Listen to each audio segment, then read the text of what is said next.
Hello guys, magandang araw sa inyong lahat. Ito si Mike Paliwat. Nakita ulit tayo sa pinaka-latest update. Ito po ang weather analysis ngayong araw po ng Lunes hanggang Miyerkules. Enero 20 hanggang 22. Ito po ang ating Tagalog version. Pinaglingkod sa inyo ng Typhoon 2000 at ng Naga College Foundation, isa sa pinakamagandang educational institution dito po sa Naga City at sa Bicol Region. At bago tayo magsimula, gusto kong pasalamatan ang ating partners, ang Aboitiz Power, Bank of the Philippine Islands Sustainable with You. Yung interested, click lang po ang link dito. Or kapag kayo po ay nanonood sa Facebook channel, meron pong link doon sa description patungo sa BPI Sustainable with You. Ang lokal na gobyerno ng Naga City, headed by our Honorable Mayor Nelson Legacion at ang ating Honorable Congressman ng ikatlong distrito ng Camarines Sur, Congressman Gabby Bordado. At ngayon, umpisa natin ang pinaka-latest update. Mukhang natuloy po ang wini-wish natin na magandang panahon. Nagsimula po nung nakaraang Sabado. At tuloy-tuloy po ito hanggang sa 27 ng Enero. So hanggang next Monday, inasahan po natin ang mabuting panahon. Although may amihan, dry po siya, walang shear line, at patuloy nagbibigay po ng napakagandang panahon sa nakalipas na 48 oras. At ito po yung GovSat na ginawa natin kahapon. Valid po ito hanggang Martes. Nanatili po ang medyo tuyong amihan, although may mga ulan pa rin konti sa may eastern sections po ng Cagayan Valley, sa may dulong hilagang zone, but hindi po ito mag-create ng anumang pangamba pagdating po sa pagbabaha. At yung shear line po dito ay medyo nawala na po. Okay? Nanatili na naman po ang easterlies na pinapalakas po ng mahinang La Nina at nagbibigay po ito ng mga kalat-kalat ng mga pag-ulan, pagkulog at pagkidlat dito po sa may bahagi po ng Silangan, Kabisayaan at ibang parte po ng Mindanao. Mostly maulap po ang papawirin po ng Mindanao. Tulad na yun, meron tayong mainang La Nina. So, in-expect po natin ang Mindanao at ibang parte po ng ibang bahagi po ng Kabisayaan ay magiging mas mataas sa normal ang mga pag-ulan. Okay? So, wala pa rin tayo na tatanawan na sama ng panahon o LPA. Medyo nasubject din sila na yun. Usually, ang Enero ay one of the pinakakonti po yan pagdating sa formation ng mga bagyo. Lahat po sila ay nasa Southern Hemisphere, sa Madagascar, sa Northern Australia, South Pacific, South Indian Ocean. So, doon po sila nag-form dahil nandun po ang direct rays ng sun. Okay? Sa winter season po ang Northern Hemisphere, while sa Southern Hemisphere, summer season po sa kanila. Okay? So, mag-iingat naman na lang po dito sa may bahagi po ng Mindanao. May mga pailan-ilan po mga thunderstorms na posibleng mag-cause po ng mga kidlat at mga posibleng maliliit na mga pagbabaha. Ito po yung fast animation mula sa University of Wisconsin Tropical Cyclone page. Nakita po ninyo, halos wala po. Mabait po ang amihan na yun. But yung hangin silanganin ay bibigay po ng mga thunderstorms sa ibang bahagi po ng Mindanao at sa Silangan, Kabisayaan. At ito pong zoom in satellite animation ay nakita po natin itong mga localized thunderstorms po dito. Ayan po, sa may bahagi po ng northern Leyte at western Samar or sa Samar mismo, province of Samar, may mga localized thunderstorms po sa nakalipas na 1 oras. At dito rin po sa may Zamboanga Peninsula, medyo nagbibigay po ng mga paulan at sa may Lanao provinces, kaya din po sa ibang portion po ng Sorsogen at sa ibang bahagi po ng Mindanao, may mga cloudy conditions na posibleng magkaroon po ng mga localized thunderstorms at rain showers.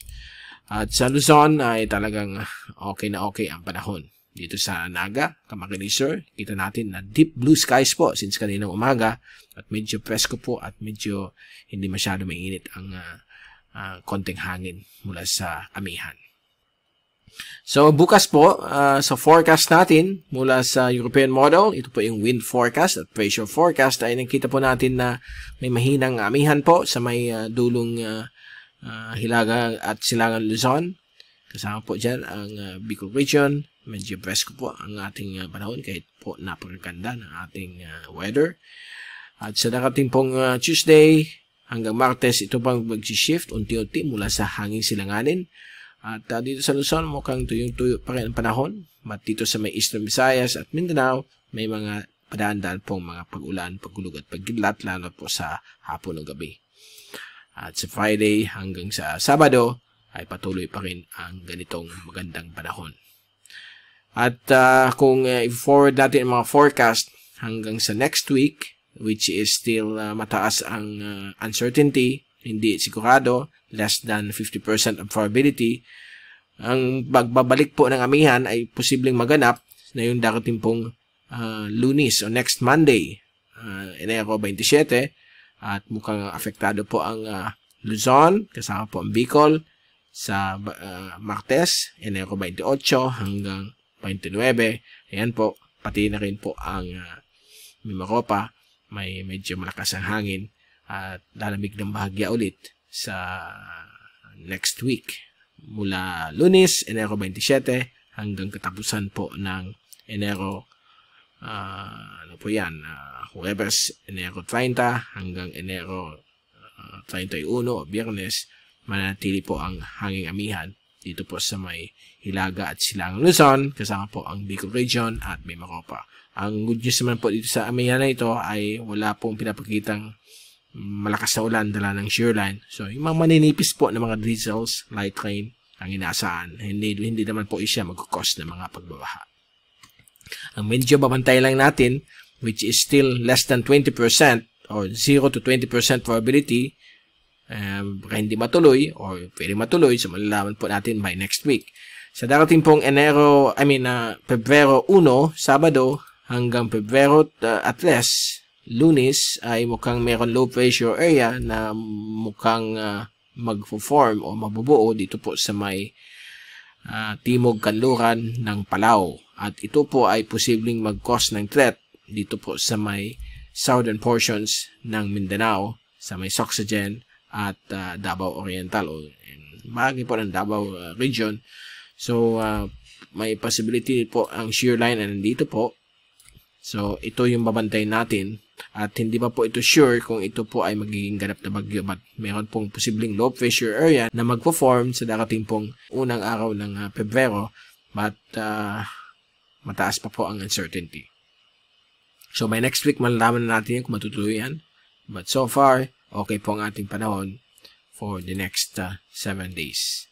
Ito po yung ating rain forecast.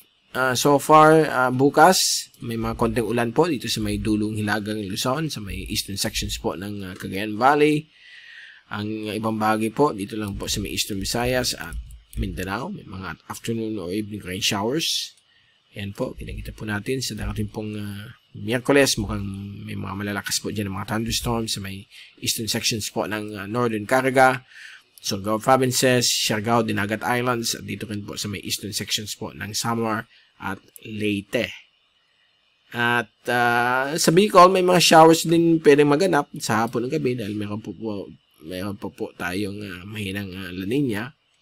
At hanggang sa darating pong Sabado ay wala naman tayong problema pagdating po sa possible mga malalakas na ulan. So far, okay pa rin po ang panahon sa susunod na 5 araw.